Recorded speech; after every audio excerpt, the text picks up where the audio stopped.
WD6, this is Professor Vinod Kumar. Supreme CGI కోర్టులు చేతులు కట్టుకొని కూర్చోవాలా అని అంటున్నారు. గవర్నర్లు బిల్లుల్ని నిరవధికంగా నిలిపేస్తే చట్టసభలు నిర్వీర్యమవుతాయి. రాజ్యాంగ విధులు నిర్వర్తించాల్సిన వారు ఆ పని చేయనప్పుడు మేము జోక్యం చేసుకోవడం తప్పెట్లయితుంది.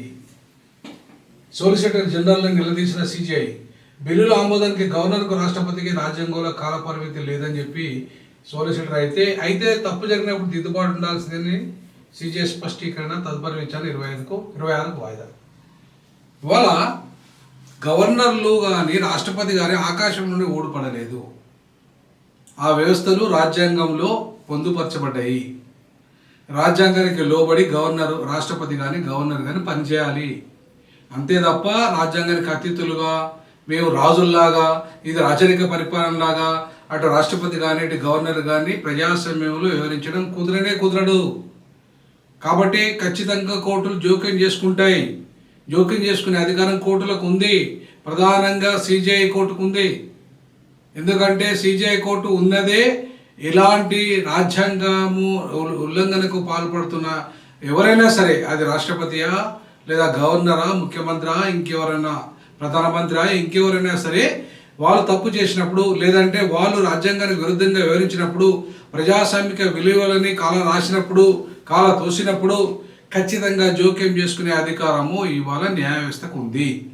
న్యాయ వ్యవస్థ తలుపు తట్టారు కాబట్టి మనం చూసాము డిఎంకే విషయంలో, తమిళనాడులో గవర్నర్ విషయంలో ఏం జరిగిందో, ఏ రకంగా తీర్పిచ్చిందో సుప్రీంకోర్టు.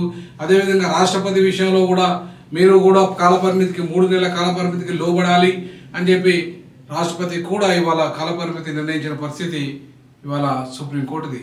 మనం ఈ సందర్భంగా సుప్రీంకోర్టు గవాయి గారిని, సిజిఐ గవాయి గారిని మనం అభినందించాలి. ఎందుకంటే రాష్ట్రపతి ఏదో రాజ్యాంగానికి అతీతుడు అన్నట్టుగా, చట్టానికి అతీతుడు అన్నట్టుగా, గవర్నరు అతీతుడు అన్నట్టుగా వివరించడం అనేది ప్రజాస్వామ్యానికి తగదు. అందరు అకౌంటబులే. They are all accountable to the people. People are paying the taxes. You are taking the salaries from the people. Either you are a president of India or you are a governor of the states. You must accountable to the people and transparent to the people. The people's government, you have to support the people's government. Peoples are elected the government, not like nominated like you people. So kabatti you should not act like an agent of the central government. You should act like a constitutional protectors. You are the constitutional protectors.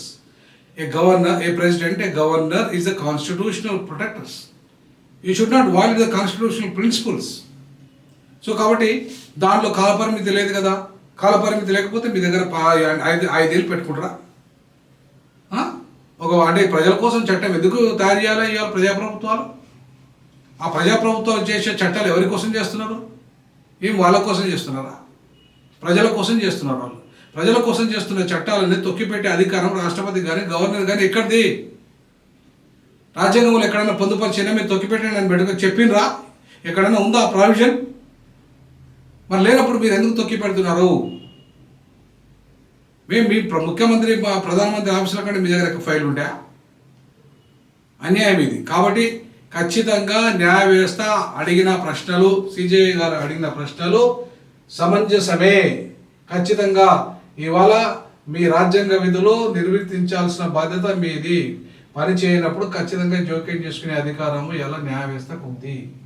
ఎందుకంటే ప్రజాప్రభుత్వాలు ప్రజల చేత ప్రజల కొరకు ఎన్నుకోబడ్డ ప్రజాప్రభుత్వాలు, ఆ ప్రభుత్వాలు తీసుకునే ప్రతి bill నిర్ణయము ప్రజల కోసమే కనుక తప్పకుండా మీరు అందులో ఉన్న ఏమన్నట్టు సవరించండి, సరి చేయండి. కానీ ఏమి చేయకుండా లాంగ్ పెండింగ్ మీ దగ్గర పెట్టుకొని ఆ రకంగా రాజకీయంగా బీజేపీకి అనుకూలంగా వ్యవహరిస్తా అంటే నడవదు. రేపు కేంద్రంలో ఇంకో ప్రభుత్వం రావచ్చు, దానికి అనుకూలంగా వ్యవహరిస్తా అంటే నడవదు.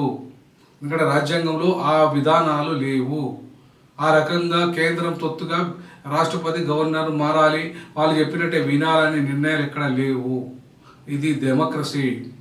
ఇవాళ ప్రతి వారికి వాళ్ళ యొక్క విధులు ఉంటాయి, వాళ్ళ యొక్క అధికారాలు ఉంటాయి, వాళ్ళకు పరిమితులు ఉంటాయి. నువ్వు రాష్ట్రపతి అయినా, దేశ ప్రధానమంత్రి అయినా, గవర్నర్ అయినా, ముఖ్యమంత్రి అయినా, నువ్వు ప్రొఫెసర్ అయినా, డాక్టర్ అయినా, ఇంజనీర్ అయినా, నువ్వు ఏ పదవిలో ఉన్నా ఈ దేశంలో లేకపోయినా ఈ భారత పౌరునిగా నీకు కూడా కొన్ని అధికారాలు ఉన్నాయి, నీకు కూడా కొన్ని పరిమితులు ఉన్నాయి.